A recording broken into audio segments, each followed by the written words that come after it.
The following is a GoPowercat.com production. Hey, everybody, what's going on? This is Big B, Brien Hanley, along with Ryan Wallace. Welcome to the Postgame Podcast. Kansas State, gigantic win today over Oklahoma State, 42-20. And quite honestly, the game wasn't even that close. Kansas State just out-physicaled Oklahoma State in pretty much every aspect. After the middle of the second quarter, they turned on the gas and never let up. Ryan, look, we can get into a lot of different things, and we're going to get into all of them. But I'm going to let you start because there was a lot of talk this past week about Avery Johnson, what he couldn't do, what he didn't do. Even talk early on in this game after, and let's be honest, that was an ugly interception. Yeah. But he turned it around.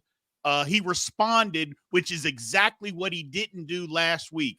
All you can ask guys to do is to learn from their mistakes and get better each week. Last week, hostile environment, didn't respond well. This week, again, bad interception, doesn't sulk, understands, you know what?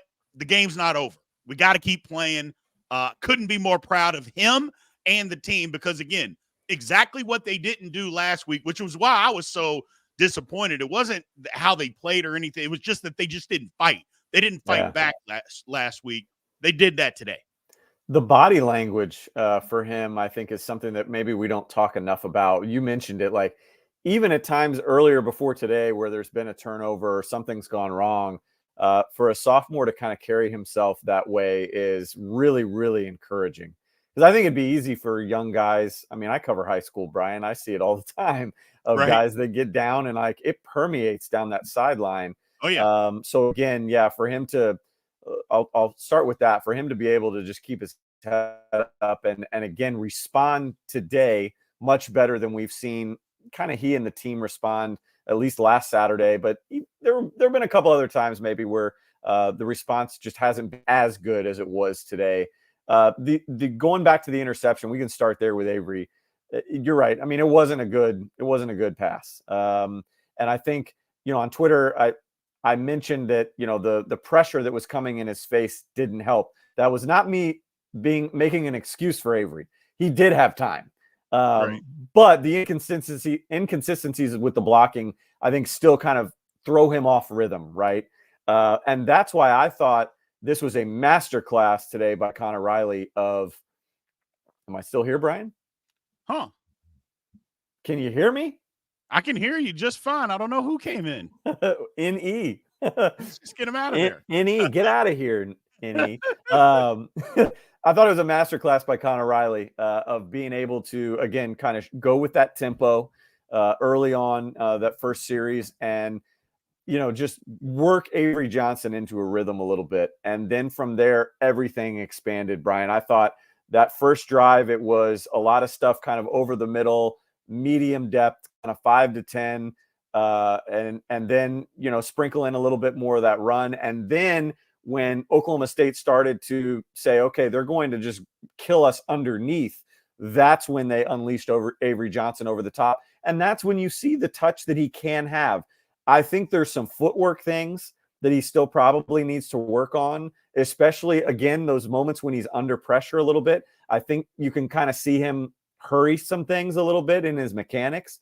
And we saw that with the interception again today. But when you give him time and you allow him to get into an early rhythm, play with some tempo, not have to overthink some things, that's when everything really comes together. And he can be the dual threat quarterback that we've kind of been waiting to see prior to today.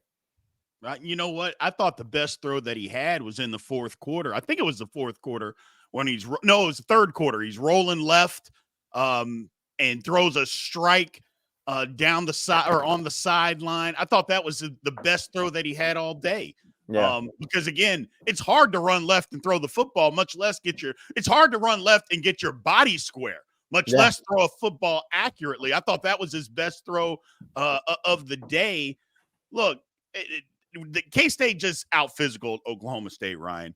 They just play. They want it. I don't know. There's a lot of things we could say about Oklahoma State, and we can get into that. But I would, for at least for now, I just want to concentrate on what I saw from Kansas State. I thought the line played better. They ran the football. They were the more physical football team. DJ Giddens, I don't know what else we're going to be able to say about him on how well he played. Look, the line opened gigantic holes for him today. There is no doubt. But then when you get to the second and third level, he's freezing guys, breaking away, which is what all outstanding running backs do. Maybe he took it as a slight that nobody keeps talking about him as being one of the best running backs in the Big 12. And maybe he's like, you know what? Yes, I am. I want to say some other stuff, but we're live on the air. Yes, I am one of the best running backs in the Big 12, and it is what it is. And I think for the most part, I don't know how anybody can't put him in those conversations anymore, Wally. I really don't. And I know, and look, he wasn't in those conversations. I don't care what other people say. Nobody was talking about DJ Giddens outside of Kansas State fans. It just doesn't make any sense to me, Ryan. Right. Shout out Tom Terrible. OSU defense is not good, to be polite. And you're right. You're right. Especially, but again, going back to what you were saying, Brian, especially that OSU defense in terms of coming up in, the secondary being able to come up and run support was atrocious. Yeah. Those guys in terms of open field tackling, it was like a flashback to, K-State, 2-3 years ago, like nightmare in terms of open field tackling. But you're right. We don't give enough credit to DJ Giddens. I hand raised, it's always, well, he's the bruiser, he's the short yardage guy. And time again, today was that light bulb moment that it's time to stop trying to put DJ Giddens in a box. He's a much more versatile running back. He's got more wiggle than you think. He's got more speed than you think. And again, what Tom Terrible said is true. The OSU defense has its own problems, and that compounded with how well K-State played made this game the way it was. But that we cannot, overstate what DJ Giddens did today. It was tremendous. Brian, what he's done as a pass catcher, the growth that he's made as a receiver over the last 2 years is unbelievable. And I don't know whether that's Brian Anderson that we should be applauding there. I don't know if that's just DJ putting in extra work, but him coming out of Junction City, we knew that he was a ball carrier. I had no idea that he had this in his arsenal. And if he didn't, somebody, maybe DJ or somebody else on staff, deserves credit for the way that he's rounded into a multi-purpose tool. It's been tremendous to watch. Correct. And I've said this basically from the middle of last year to now. DJ Giddens is a pro. He is a 100% NFL running back. I don't care if he goes and runs a 4.5, 40 or whatever. What he can do, that is exactly what NFL teams are looking for in an NFL running back. Run hard, make guys miss, block when you're asked to, and catch the ball out of the backfield. He does it all. And so that is and he's not tiny. He's different than Deuce Vaughn. We love Deuce Vaughn. DJ Giddens is a big guy or a bigger guy. He's not a little guy out there. So, and you have that in your arsenal. I was glad that he did his thing today. I love how K-State came out and was aggressive early, Ryan. Yes. First drive, they came out aggressive. I loved it. Didn't like some of the things where it's 3rd and 1 and we've been running the ball down their throat. And I'm like, excuse me, hold on a second. Why aren't we running the football here? We've been running it for 8 yards a pop. No reason to throw. I get it, but sometimes, they can get in their own head. I get it. That's how football people think sometimes. But I don't want to dwell on that today. There's times when we can dwell on the negative if we need to, point it out. But today's not a day to dwell on the negative. Today is to point out how well everybody played. I want to give kudos to the offensive line. I know that sometimes they don't pass protect the greatest, and on run blocking, they don't pick up everything. But you know what? Running backs aren't running doing what DJ Giddens did today by themselves. That's just not possible. It's just impossible to do. You got to give credit to Kansas State's offensive line. And again, I understand that Oklahoma State's defense it is terrible. Let's just call it what it is. It's terrible. But you still have to make the plays. You still got to go out there and take advantage of it. And once we figured out, you know what, we're physically stronger than they are, and we can physically whip them, They put the hammer down, and they did that, Ryan. Well, I mean, I think we heard Louis Riddick say it in the third quarter, maybe early fourth quarter, about apparently when ESPN met with Coach Kleiman during the week, Coach Kleiman kind of called out the interior a little bit and singled out Taylor Poitier of a guy that needed to step it up. And man, TP was on it today. And we're starting to see Hadley Panzer round back into the Hadley Panzer that we've come to know, right? I think early on in the season, he was still kind of being bugged by some nagging stuff with his ankle, I think it was. And he's starting to play, he's starting to look like the healthy Hadley Panzer. You mentioned it, Brian, like they were getting push. I thought Easton Kilty was really good today. There have been some times early in the season when it's like, would we be better off with John Pastore in there at left tackle? And I thought today he and Carver Willis held their own. They were really, really good today. And I'll say this about Oklahoma State. They're not very good. They got out schemed on both sides of the ball today. That was an embarrassment from the coaching staff from Stillwater. But I'll also say this in the sense of Mike Gundy's teams, if nothing else, are going to be tough and they're going to be physical.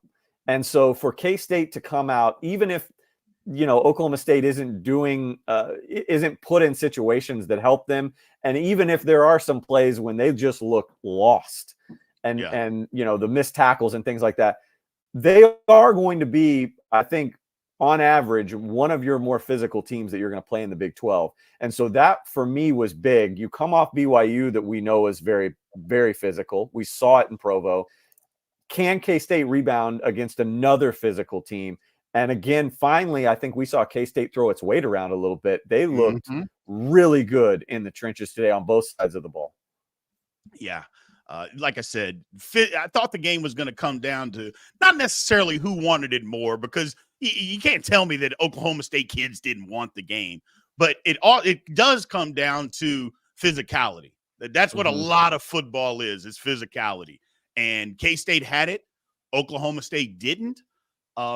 I will say this, though. I just don't understand, and I don't have to get into the psyche of what Oklahoma State's doing because, honestly, I don't really care.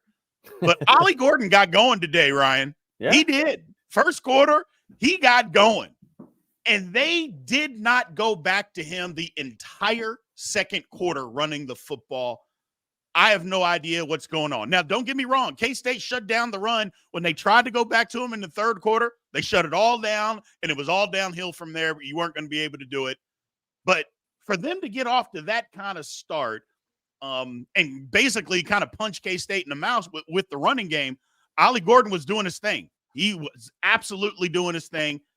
And then all of a sudden and it wasn't like, because I know they talked about, well, he might have been nicked up. He was on the field. They just kept play actioning with him. And I'm like, what is going on here? Did you notice anything? I just noticed they just weren't giving him the ball. And I saw a couple of times he got mad because it was like zone reads and Alan Bowman kept pulling the ball and kept throwing it. I was like, what? Hand the ball off, but whatever. Well, I'm looking at the advanced stats right now from the live stats that K-State provides. And I mean, I noticed it and I kind of chalked it up to what the announcers kept saying, which was, maybe he's a little dinged up or whatever. But you go back and look at it. I mean, Ollie Gordon finishes with 15 rushing attempts for 76 yards, 5.1 a touch. And 9, if I'm reading this right, 9 of those attempts were in the first quarter when Oklahoma State was cooking. And you go and you look down, he got two touches in the second quarter. And then, by that point, then you get into the third quarter and it looks like they tried to get him going a little bit. But by that point, K-State's momentum was, I mean, you're playing from behind at that point. And when you're behind, I mean, you're already taking kind of what Ollie Gordon's strength is, right? Which is time of possession, just churning that ball. You're kind of already limiting him as it is, whether you want to or not. But yeah, 2 touches in the second quarter. And I'm with you, man. And again, I don't want to take away anything from K-State in this game. Right. They executed. They won this game outright. No questions asked. But the stuff from Oklahoma State today was really, really puzzling. Like, you're going to pull Alan Bowman against Utah in that game, but you're not going to pull him in this game. Yeah. Like, he was atrocious. And like you said, not just on some of the throws where like he's throwing a guy's feet or like just I don't know what he was throwing, but like some of his choices in play action and some of the reads, you're just like, what is this guy doing? You've been in college for what, 19 years and you're making that poor decision. That was pretty awful. If you're an Oklahoma State fan, boy, Brian, you've got, I don't know, that press conference from Mike Gundy that's probably happening as we speak. There's a lot of things that I'd be very curious to see how he answers for. Absolutely. You got to answer those questions because that's going to be the very first question is you pulled them in a 1-score game after a bad half of football and you don't pull them in this game. Yeah. Why? What's going on? So I don't know. And to be fair, some of the throws that he was missing, he had guys open. Oh, yeah. There were opportunities to be had. He just didn't take advantage of it. But I think that's part of it, though. K-State sold out to stop the run and said, Alan Bowman can't beat us. And he absolutely cannot be. I mean, that's part of the risk that teams are going to take against Oklahoma State is we're not going to let Ollie Gordon do his thing. We're going to take that away. And if Alan Bowman can beat us, we'll live with it. Well, he couldn't beat him. And not only could he not beat him, I don't want to say he lost him the game, but he didn't do anything to help. I do know that. I mean, after the flea flicker, he was atrocious. Let's just, I mean, what did he end up with? 364 yards. Could have been 364 yards of the most empty stats in the history. The quietest 364. Just unbelievable. Right? The quietest 364 I can remember. Yes. Just absolutely unbelievable. Because, again, you go for 364 and only 1 touchdown. I mean, so what are you doing? You're not doing much. You know what I think worked today, Brian, for Kansas State, and you mentioned kind of their ability with Joe Klanderman's adjustments there probably at halftime. I think you started to see it a little bit even in the second quarter. Maybe some of that had to do again with Ollie Gordon not being utilized, but I think a lot of it does go to the Kansas State defense for adjusting on the fly after that first quarter. But one of the reasons I think K-State was able to sell out today and do it so well was finally the return of the safeties. Yes. I thought Jacob Parrish and Keenan Garber played solid, but there were some moments there, like you said, where Oklahoma State found some guys open. There were some windows there where, Garber maybe got beat a little bit or there was a breakdown in coverage or whatever. But more often than not, I would say 85-90% of the time today, Marquis Siegel was there, was active. Right. VJ Payne probably won't get as much credit as Siegel because it just didn't seem like he was as involved in some of the plays, but he was where he needed to be at all times. Right. And I think that's why you didn't see VJ Payne a lot was because they weren't going there was nothing there where VJ Payne was. Right. And again, Marquis Siegel played phenomenal. I thought Jordan Riley might have had one of his best games of the season. He's kind of been up and down. Jack Fabris had that one play that I think he was maybe a little bit out of position on or whatever, the scoring play to, what was it, Stribling maybe? I think Fabris might have been in on that play. But other than that, I thought Fabris played really well. The safeties finally kind of coming back helped Joe Klanderman go, they're playing with some confidence. I'm going to play with some confidence and sell out a little bit more. And it completely threw Oklahoma State and Alan Bowman off their game. Absolutely. Well, one of the things to keep in mind, we got a super chat that's coming in, but before we do, Oklahoma State's got a couple of guys are going to be playing on Sundays at the wide receiver position. Yeah. So for us to still be able to hang in there and do what they did, look, you're going to give up some plays to those guys. Guys are going to be open. Like I said, they are going to play on Sunday. They're that good. And K-State was just able to hang in and hang in and hang in. And then you got Alan Bowman. So that's good for us. So yeah. Super chat from David Kilgore. We appreciate it. Thank you very much. Question here. Do you guys see us going undefeated the rest of the year, of the 3 year or rest of the year, and getting to the 12 championship? I don't want to say that right now. I think let's just go back and see what we did wrong in this game, and let's go win next week. I know we have a bye next week, but go to Colorado. Let's just take it one game at a time versus trying to figure if we can win out or not. Obviously, Kansas State has the talent and the ability to win the rest of their games.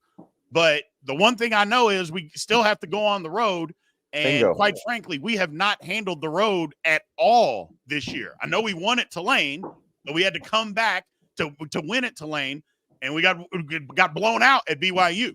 So we just have not handled the road, and we're going to have to go back out there and prove ourselves that we can do this thing. So I don't want to get ahead of ourselves. Don't get me wrong. Great win, Ryan. Great win. But I think it's a little early to be talking about winning out the rest. Let's just win the next game. Yeah, I mean, at the end of the day, you said it. You've got 4 road games left versus 3 home games. And this team has already shown whether, it's right or wrong right now. I mean, it's still a little early to say this team can't win on the road yet. But, I mean, they've not looked good on the road. Correct. And, again, a younger team. And the good news is, as the season goes on, this team's growing up. So I would expect them to get better on the road. They're starting to get kind of their feet wet. A guy like Avery Johnson had never started a game on the road until Tulane. Had never played in a real environment like BYU until BYU. And he might not see a road environment like BYU. Colorado, I don't think they have that kind of atmosphere. No, it'll be packed at Colorado, but it's not going to be loud and crazy like that. No. West Virginia, I think, like you said it in the offseason, like what West Virginia team is K-State going to see by the time they play one another? It's not the West Virginia team that I think Mountaineer fans were hoping for. Houston, that thing will be dead. And Iowa State, obviously, is the big one coming up. So, yeah, not ready to answer the question, not ready to say they're going to go undefeated. But, man, this was the game. You were going to figure out, a lot about Oklahoma State. You were going to figure out a lot about K-State. And whoever came out of this one was on the right path. But I think the way that this one went down, you feel really good about the path that K-State's on now. Correct. Got another super chat from our man K-Ned. We appreciate it. Thank you very much. Ryan, was it more 12 or 21 personnel today? I saw a lot of 12. I would say more 12. Yeah. But I mean, they continue to mix and match, but probably a little bit more 12 for sure. And I mean, what was it that they ended up with? I just had the stats open. Several different receivers today with tons. I was going to get to that next. 5 catches for Jaden Jackson, 4 catches for Jace Brown, 4 catches for Keegan Johnson. We've had. I went back and looked before we jumped on live today. I mean, we've had games this year where K-State has had 7 or 8 receivers catching at least one ball, but a lot of times it's like, 6 of them had like 1 catch, right? And one guy has 3 or 4. Today, the way that they spread the ball around today was just outstanding. This is what you want to see. And again, that's why I said it felt like a master class from Connor Riley. It was kind of what we expected. You don't have to be overly dynamic to be dynamic. It Correct. Was, again, those first couple drives, it was, we are going to kill you underneath. And what does Oklahoma State do? They come back and they're like, okay, we don't need as much help over the top. We need more help against DJ Giddens. They're killing us underneath on just the little mesh kind of crossing slant routes. So what does Oklahoma State do? They come up and they bring more guys to help in the medium. And that's when Avery Johnson starts going over the top. And that's when they start catching DJ Giddens on the outside and said, come up and we're going to challenge you to make open field tackles. So then they do that, and then what does K-State do? They go back to running the mesh stuff. I mean, it was, and tight ends involvement. So that was huge. I think it goes without saying the amount of times that now we've seen 4 tight ends catch a touchdown pass. Maybe that means something. Maybe it doesn't. But I love just the way that they're getting guys involved, Brian. That goes back to what we've been saying all offseason is this team is freaking deep, and they're finally starting to play with some of that depth. They're finally starting to mix in some more of those receivers. I don't want to crush the kid, but no Dante Cephas, and that's okay. Because we got other guys that are showing up and we got other guys that are doing it. Ty Bowman's getting involved today. I love that. I like getting Jaden Jackson back involved. Jaden might not be the most consistent wide receiver that K-State has, but what has he proven over the last 2 years? That he can be, other than Jace Brown, that deep threat. He can be a guy that has a little bit of juice. Keegan Johnson is more your consistent guy, and they used him in those medium patterns. And then you've got Jason Jaden that can spread the field. And you're showing a little bit more of Dylan Edwards. What did he finish with, Brian? He had 2 catches, and he did have 8 carries. Yep. Now, were his stats really that gaudy? 22 yards on the ground, 12 yards through the air as a receiver, but you're using him. He's on the field. You're making a defense go. He's on the field. We need to account for him. And you see how it opens things up for Avery, for other receivers.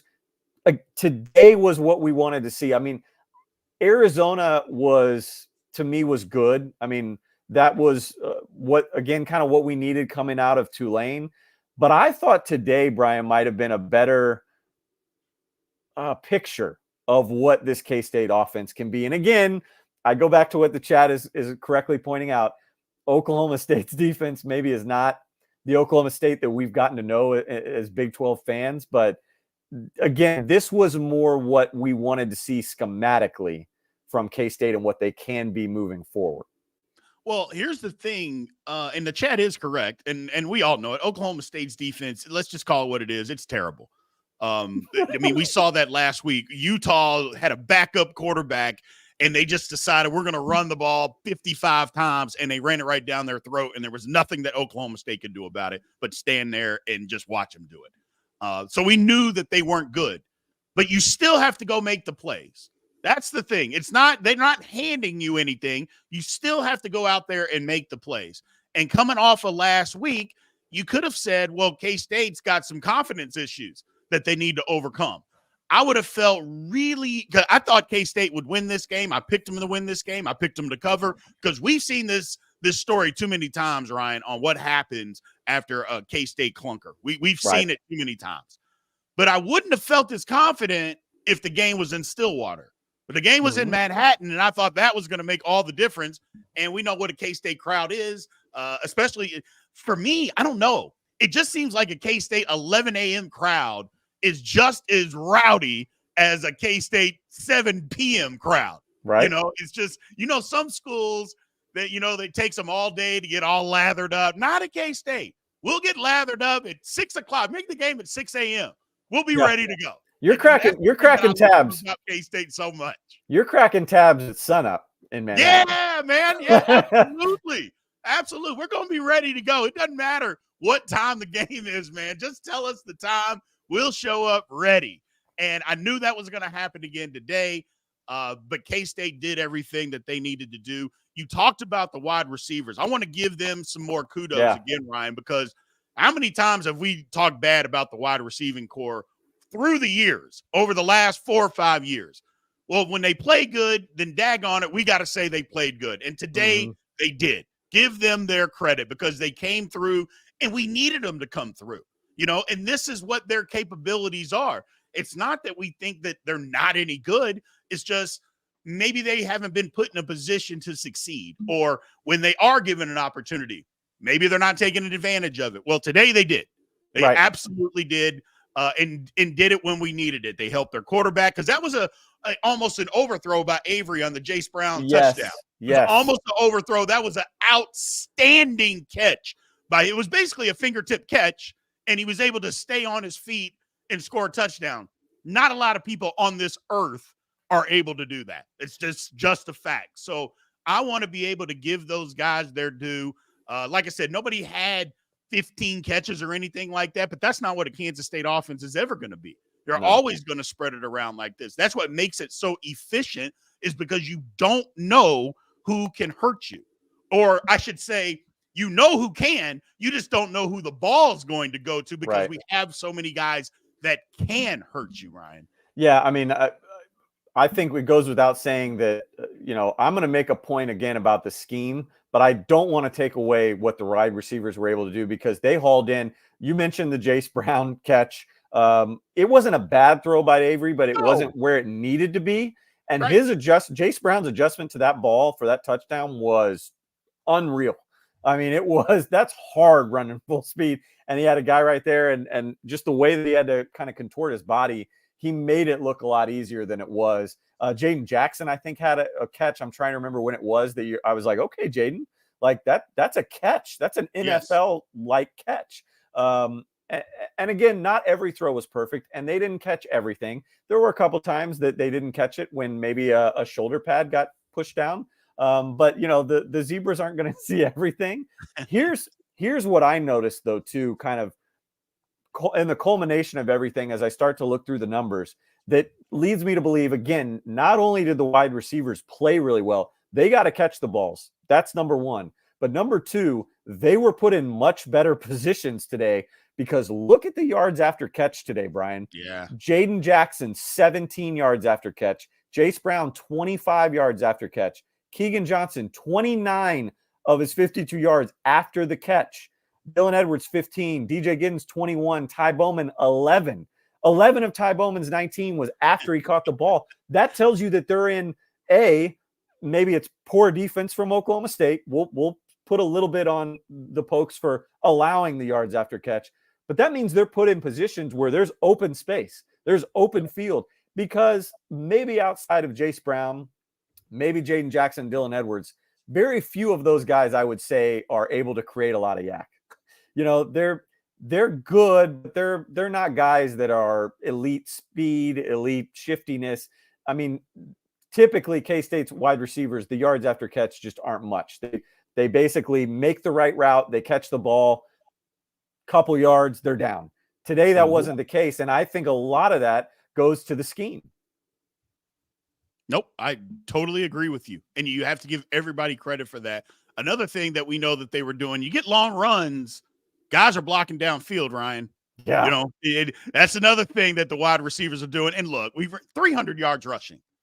300 yards rushing on 34 carries. Not 300 yards on 55 carries or something like that. 300 yards rushing on 34 carries. I mean, I don't know. Against a team that's supposedly the caliber of Oklahoma State, I think that's a good day at the office, in my opinion. Guys are doing some stuff up front.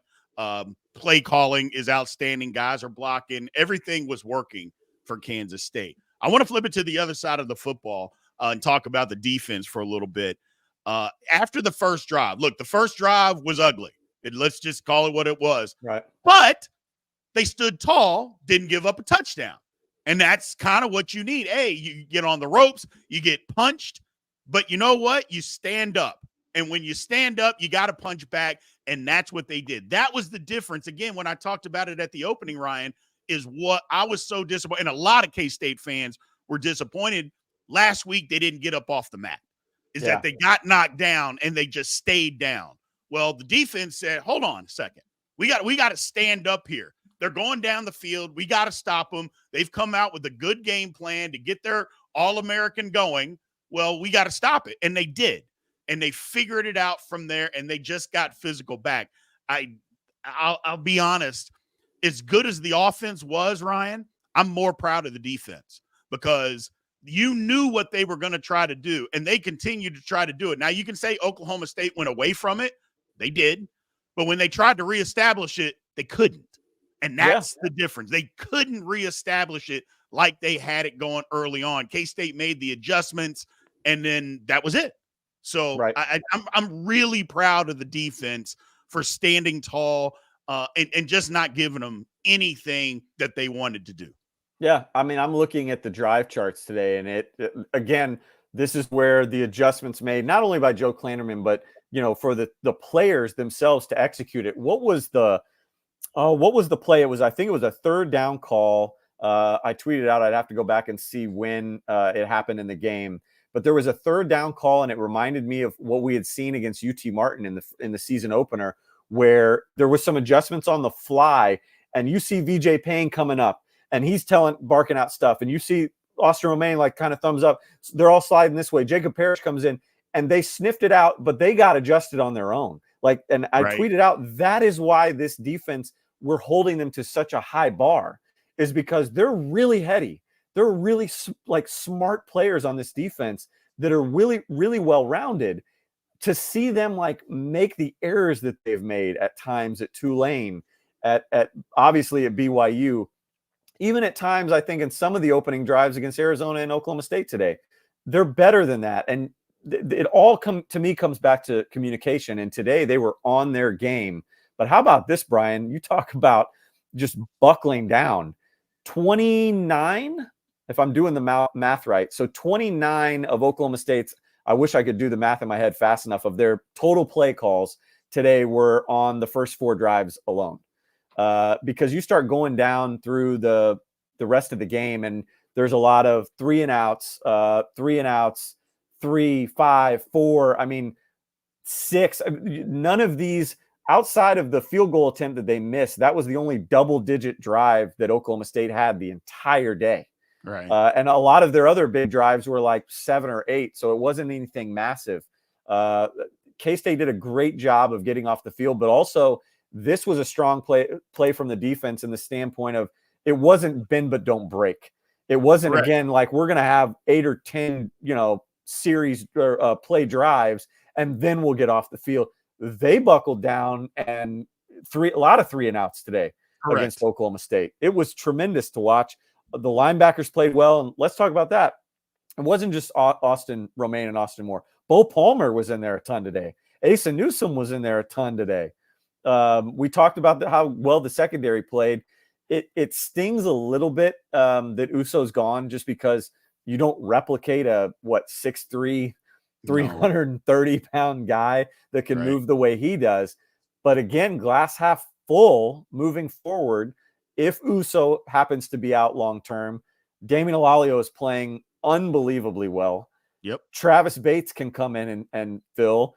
Chidi Obiizor can come in and fill. I mean, the way that they've been so multiple and haven't really lost a whole lot. It's not like in the past when they've kind of put in a second rotation and you're like, well, that's why that drive was the way it was. We're not seeing that this year. Right. So again, a master class by Joe Klanderman to make the adjustments. And these guys finally executed. Everything came together today. But like we've been saying, Brian, how much of it was Oklahoma State related? How much of it was the home crowd related? We'll find out here in the next 2 weeks. You go on the road to 2 very different environments against 2, I would say slightly, maybe a little bit more than slightly different kind of offensive styles. Oh, yeah. The defense will again be put to the test over these next 2 weeks, but this was enormous. This was a game that you had to have some momentum coming out of, and they came out of it with spades. Yeah, absolutely. One of the things as far as the defensive line that you were talking about, remember at the beginning of the year, the coaches raved about how much depth that they had on the defensive line. So that's, again, I know we've talked about it several times, but I think it's worth continuing to talk about. K-State hasn't had depth like this on the football team in a while. Yeah. They just haven't. It's just the truth. And we're starting to see it. Look, you hate, first of all, how he got hurt, Ryan. I mean, the play was over. And he's just standing almost with his back turned to the pile. The game was over. Oh my goodness. Yes, right. The game was over. Not just the play. The game was over. And I'm like, oh, my goodness. Let me get to this. We got another super chat from our man, David Kilgore here. And I think what he's saying is, are you guys concerned about the D long term? Still too many yards by Oklahoma State. The big plays, how maybe. Many of those yards came when the game was over and it didn't matter. I mean, how many of those? I mean, so I'm not concerned. I can tell you, Brian. So the first 3 drives for Oklahoma State, 65 yards, 70 yards, 82 yards. And then, as you pointed out, their last scoring play in the fourth quarter was 69 yards. Correct. Outside of that, I see a lot of like 19, 1, 1, 0, 4, 9. Chunk plays hurt. I'm not trying to, make an excuse for that. But at the same time, a lot of the yards today were very early, like the first 2 drives and the one that you're talking about, Brian, which was garbage time. Yeah. Yeah. And that's the thing. I get it, being concerned about it, and we can't be giving up flea flickers. I mean, you just can't. That was bad. Having said all of that, again, they have 2 guys that are going to be playing in the National Football League at wide receiver. Keep that in mind when we talk about too many yards that we're giving up. Okay, I know their quarterback's not very good, and he's not. And I know the questionable play calling or what they were doing, whatever. You can say whatever it is. But they have guys that are going to be playing at the next level. And to be able to shut them down from scoring points, let's talk about that versus the yardage. Right. Because if you just get into the yardage, well, again, like you said, you take away 4 of those drives. Heck, one was a 77-yard touchdown pass. Right. You take that out of the equation, which you can't do because it happened when the game was in the balance. Right. So you can't do that. But it wasn't that many yards. It just wasn't. And when the game was being decided, K-State locked them down.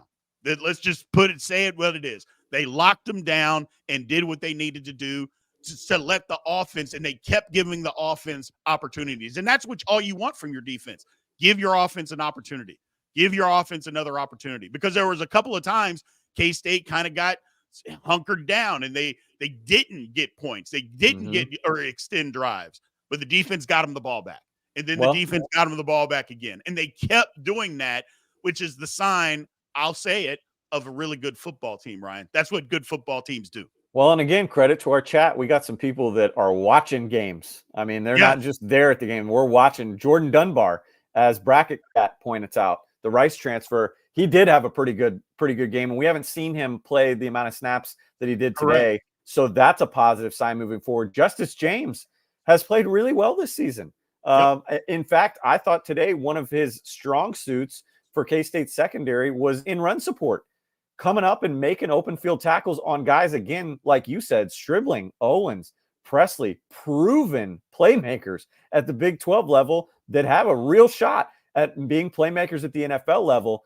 And again, you've got Jordan Dunbar and Justice James out there making plays, locking them up. I've said it from the get-go. I'm less concerned about this defense moving forward as I am the offense. The defense coming into this season, I know the offense got a lot of hype. The defense, to me, had all the makings of being what we saw today and what we've seen from them at their best. They're going to be the ones. People keep talking about K-State in the Big 12 championship. You need the offense to round into form. Yes, you need this defense to continue playing like this. They, to me, are the difference right now in terms of keeping K-State in the conversation for a college football playoff. We want to say it's this offense rounding into form, and it is. But I think that you don't have to be an elite offense from K-State right now and still be able to knock on that door with this defense alone. I really mean that in this league. Well, let's just take a look at next week. Look, not that I'm trying to push this game aside, because I'm not trying to do that, because I think we need to revel. As much as we reveled in the loss last week, right, we need to revel in a victory today when we played really well. But looking ahead, and again, not next week because I know we have a bye, but looking to Colorado, look, we'll find out a little bit later today how physical Colorado is, because Colorado their numbers look good against teams, Ryan, running the football. They actually look pretty good. UCF is going to test them on how running the football, because they're going to run it. They're going to run it again. And just when you think they're going to throw it, they're going to run it again. Nope, here comes KJ Jefferson again. Yeah, and that's the thing. They're just going to keep running the football. So we're going to see. And so for K-State, again, going on the road, the kind of the same formula, except from the BYU game at the beginning, except they'll just need to be a little bit more aggressive in the play. When you get in the red zone, be aggressive. Don't just bog yourself down because we're on the road. Trust your quarterback, which you did that today. And that was what I was so frustrated with the coaching staff last week, and I said it on several times. You don't trust your quarterback, and if you do, you're acting like you don't. Today, they didn't do that, Ryan. They trusted their quarterback, and I got to commend them for that, because, look, you can say what you want. You don't have to throw the kitchen sink at a true sophomore being your quarterback. That's not what this is about. Right. But you do have to trust him if he's going to be out there. And if he makes a mistake, he makes a mistake. But if you don't even give him the opportunity, you saw they gave him the opportunity today, and guess what? He made the plays. Imagine that when you give him the opportunity, Ryan. Well, and I'm curious too. What is Deion Sanders look like? What does that team look like coming off a bye week? And let's just say potentially, as you mentioned, a bye week where they're coming back from Orlando having not looked good. Correct. That's a realistic possibility that's on the table. I know that game just kicked off, but the way UCF has played and the way that UCF does play, as we mentioned, their physicality, their running game, that could turn into one that Colorado wants to forget. What does Deion Sanders do coming off of a bye week? are they already looking ahead, or are they busy worrying about kind of roster management type stuff and keeping guys like this? Right. Granted, I know Chris Kleiman doesn't have the strongest resume coming off a bye week. But yeah, I just think, again, when you look at what K-State did entering the bye week versus, again, we don't know the outcome yet, but what Colorado could be looking at entering a bye week. Yeah, I mean, this is kind of what the doctor ordered for K-State. But like you said, there's going to be big time narratives around this game. It's I don't know. I mean, Brian, is it a good thing that you have an off week before Colorado, knowing Dion, Dylan, that whole narrative? I mean, I wonder, there's a part of me that wonders if Chris Kleiman would rather just get right into that game week and not have to kind of answer questions and look ahead at it for 2 weeks. I would bet that he would want to just play the game versus having the 2 weeks leading up to it. Because the one thing that I know for an absolute fact is going to happen is Dion's going to be asked that question, and he's going to give his long, convoluted answer of whatever it is. And then Kansas State people are going to start, Dylan and Coach Kleiman and everybody else are going to have to start answering questions about that. And maybe they've already got a pad answer of what they're going to give. Hopefully they've got something, because that's coming. That know it's coming, because it's just the way the media works. Whether that's good or bad, I'm not saying that's a bad thing. That's just how media works. Let me get to this super chat here real quick. From our man K-Ned, says, AJ finally ran downhill per Wally's scout and burn man coverage. Did he just make a man too risky or force more zone coverage, which helps the wide receivers? I'll let you handle that one first. Yeah, well, I mean, we finally saw a little bit more, some design runs from Avery. We've been crying for it for a long time, because, again, that is what Avery Johnson outside the pocket, and not just kind of when play breaks down, but keeping that defense honest. I mean, it forces, you see guys in the secondary that, and, when he's not going to be a runner, which we've seen at times this season, they're just worried about the wide receiver. And today you finally started to see more of that, like, kind of peeking back, right? Like, where's the quarterback? And boom, like, they can strike and hit you so quick. I love to see the decisiveness from Avery again today. I don't know what that comes from. I don't know if there were conversations that where they kind of, again, unbuckled the seatbelt like we talked about in post-game of BYU, or I don't know if it was just Avery having a sense of, I got to get back to like what I do best. But he went more north to south today, which was very, very encouraging. And again, I'd love to know, maybe it's being addressed right now as we speak in the press conference. Was that something that Avery saw in the defense, or was that just him being more natural? But he wasn't running, east and west as much today. It was much more that north to south, turn and burn and let it go. And that is Avery Johnson at his best. Right. And that does help, as K-Ned said, helps the wide receivers, because they can get open a little bit easier. When you have Dylan Edwards on the field, when you have Avery Johnson on the field, whether they're doing anything or not, they are attention seekers. Yes. And finally today we saw K-State use them that way. Yes. Whether they got the ball in their hands or not, make them be the attention seekers that they are, and it will open this offense up. And it did. Yeah. The one thing that I like about, especially moving forward, there was a lot of zone coverage being played, and Kansas State used the middle of the field today. Yeah. Throwing the ball down the middle of the field. If teams are going to play zone coverage, which against Colorado's not, they're going to play man coverage, which crossing route, they can't cover a crossing route outside of Travis Hunter to save their life. So if Kansas State does anything this week and leading up through the bye week, just run a ton of crossing routes and guys are going to be open. But, I second that when you talk about Avery's decisiveness, is that even on his first touchdown run, he waited and he waited and he waited, and almost like he's like, what am I doing? Why aren't I just running into the end zone? And then he did, and then you didn't see any sort of he was very decisive after that on every single thing that he did. Again, you're going to get that though, Ryan, with a sophomore, a true sophomore. You're just not as confident of a human being yet. You're just not. The difference between being a sophomore and a junior is tremendous. Yes. In just your life, much less your football life. So to him, and I know you've addressed this plenty of times, people think that he has to be a finished product. He's not going to be a finished product as a true sophomore, okay? It's just not going to happen. And for people to expect him to be is silly. Are there throws that he needs to make that he doesn't make all the time? Of course there are. But that's part of the learning process. We're just going to have to learn to live with it. As long as he doesn't make the big mistake, you can deal with him having to figure out some of these throwing issues or throwing woes that he has, some missed throws that he should make. As long as he's not putting the ball in harm's way.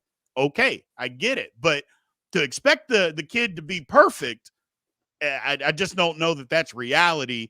But he was pretty good today. I know that. Brian, the starter right now at Ohio State, Will Howard, if you had thrown the tape on from 2020 and given it to Ohio State, do you think that they would have sniffed Will Howard? Hell no. Absolutely. I talked to Dana Dimmel yesterday for a piece that I put up on Go Powercat about, again, kind of just what it's like being a coordinator. It was more kind of high level stuff from Dana, but I love the fact that he pointed out, again, kind of for preaching the Avery patience here, Colin Klein was good in 2011. He was great in 2012. Mm-hmm. Jake Waters was solid. He was still kind of learning some things. He showed some flashes in 2013. Jake Waters was like record breaking in terms of his passing numbers in 2014. They're like Avery Johnson. You can see the game slowing down for him. It's going to take some time. He's had less than, I think, 200 passing attempts in his career. Right. And we're expecting like overthrow, like, what's he doing? Well, like he's still figuring being a college quarterback out. Even last year, I know like he's had game action. He was running the ball last year. Correct. It really wasn't until the Pop-Tarts Bowl that we even saw him like throw the ball. Right. So yeah, it's getting better and better and better. And you're going to have to live with some of the hiccups, just like you lived with hiccups with Colin Klein, just like you lived with hiccups with Josh Freeman, well, maybe Josh is a bad example because I don't know if Josh ever like got better. Right. He seemed to kind of plateau. So maybe we'll throw that one out. But I mean, again, Jake Waters, Skylar Thompson couldn't win the job. I mean, he was battling Alex Delton and guys early on in his career. He's in the NFL. I don't care what you think of him in the NFL. He's getting a paycheck from the National Football League. You go back and look at Skylar Thompson as a freshman. Look at Skylar Thompson early sophomore year. It wasn't great. You got to give Avery time. You just have to be more patient with him. You got to be more patient with Connor Riley. We got on to him last week. We did. I'm not trying to say that you and I have been, we're higher than thou. We're not. We've been getting on to him just like everybody else has. And today they delivered. We wanted to see it. They're starting to deliver. You're starting to see them just get more comfortable, whether it's the booth or on the field. We've been saying this for a while now that this offense might take a little bit of time. The potential was there. They needed a little bit more time. We're starting to see it. Midway into the season, we're starting to see it. The one thing, though, Brian, that I do want to bring up, and it's still irking me a little bit. I've seen a couple of comments in the chat about it. Third downs.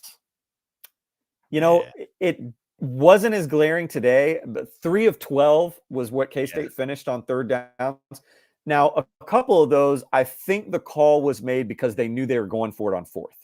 And sure enough, K-State ends up 2 of 2 on fourth down conversions. So, maybe a couple, we'll say those 2 third downs, maybe you can wash out. But, that's still 3 of 10.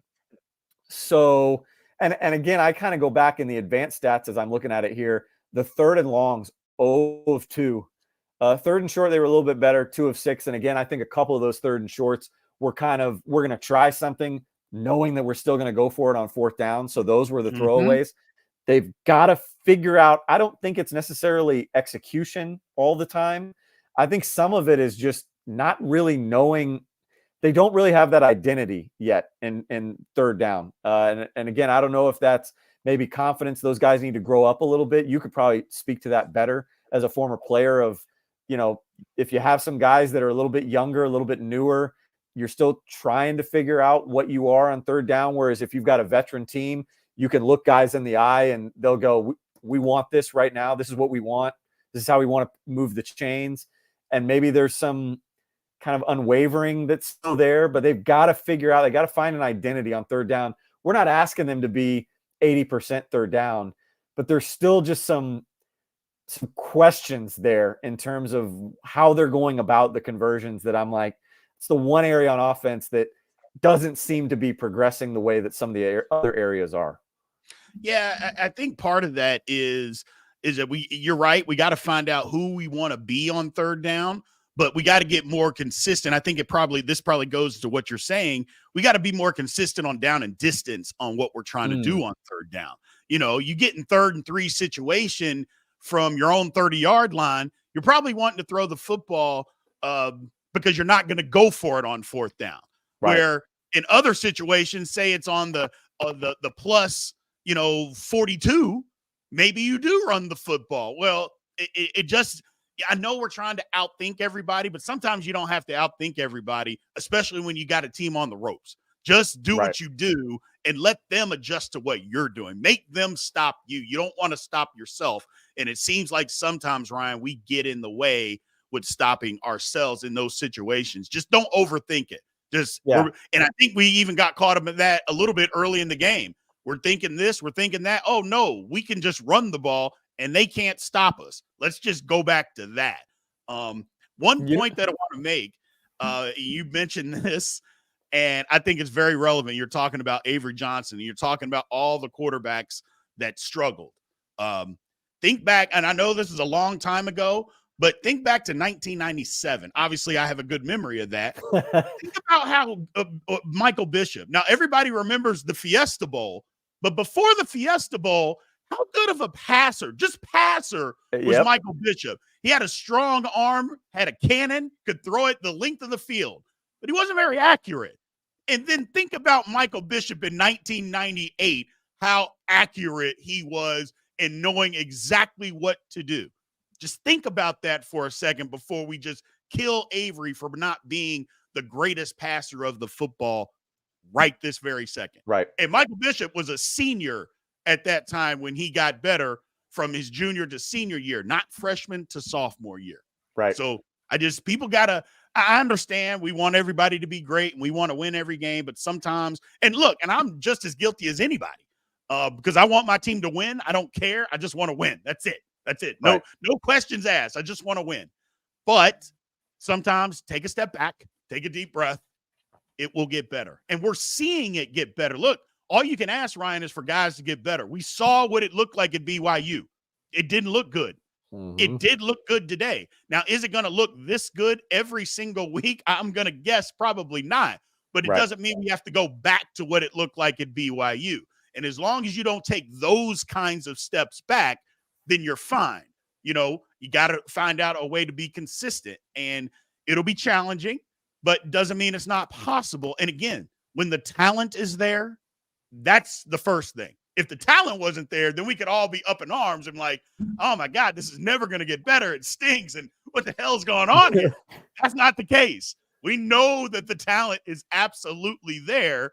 We just got to find a way to manifest it. And I think the coaching staff did an outstanding job from one week to the next manifesting that. We got to give them credit as well, right? Yep. And I'll finish by saying this. I'll harp on it again. Not only are we seeing progression from the booth, not only are we seeing progression from guys like, Avery Johnson, from many of the guys that are kind of youthful on defense, but the fact that we are continuing to talk about 2s and 3s on this K-State team, the way that we are, Will Ancio playing the snaps that he did, and not only just the touchdown catch, but showing some ability now as a blocker. Here we were talking about Braden Lofton and his rise, and here comes Will Ancio. Like, that hasn't happened at K-State until now. So not only are you talking about a Week 5 win against an Oklahoma State team that, again, throw out, you can't completely throw it out, but I mean, throw away some of the schematic, whatever the hell they threw out there today. Right. Again, a classic traditional team with a traditionally strong head coach that we knew was going to be physical. You go and you dominate them the way that you did, and you start to show a little bit more of the playbook, the jump pass, stuff like that now people have to account for. You start to see the progression from the starters, and you're starting to see more and more guys get on the field, and it's not affecting the scoreboard. Right. These are all great, great signs for K-State, not just in week 5, but moving through this season. Dare I say, moving into 2025, this was what the doctor ordered here, Brian. This is what we needed. I'm so excited for the rest of the year. I was excited even coming out of BYU. Honest to God, I was excited still, because I knew that was so not K-State. That it wasn't like this might be who we are. That wasn't who K-State is. And today was more of what we think, K-State can be. So even like you said, if it isn't this way every week, I still feel like the happy medium of K-State that we've seen is still good enough to get fans where they expected at the beginning. And that's competing for a Big 12 title in the college football playoff. Things are still right there, Brian. Yep. Everything is in front of Kansas State right at this very moment. Everything is in front of them. The one thing is, I know people are going to think, well, man, I wish we didn't have a bye week next week to keep the momentum going. But think about this with your young quarterback. It's just more practice time to put in more offense for him to get even more familiar with what we are trying to get accomplished. So think of it that way versus thinking about taking away momentum. So just a train of thought. So I appreciate everybody being in here, man. Good win for Kansas State today. Look, let's just call it what it is. They smacked around Oklahoma State. I know people may want to just say, oh, well, it was this and that. They smacked around Oklahoma State like they were supposed to smack them around. When a team gives you that opportunity, you take advantage of it. They did it. Great bounce back win from a lackluster performance the week before. You know what? Like you mentioned, Ryan, everything is still in front of this Kansas State football team. They just got to keep going. Don't overlook anybody. One game at a time. We're moving forward. We appreciate everybody being in here, man. Thank you guys for tuning into the live. We'll be back with a slew of shows next week, even during the bye week. So we appreciate you guys, and we will talk to you soon. We'll be right back after these messages from our sponsors. Welcome back to the show. Let's head back to the studio.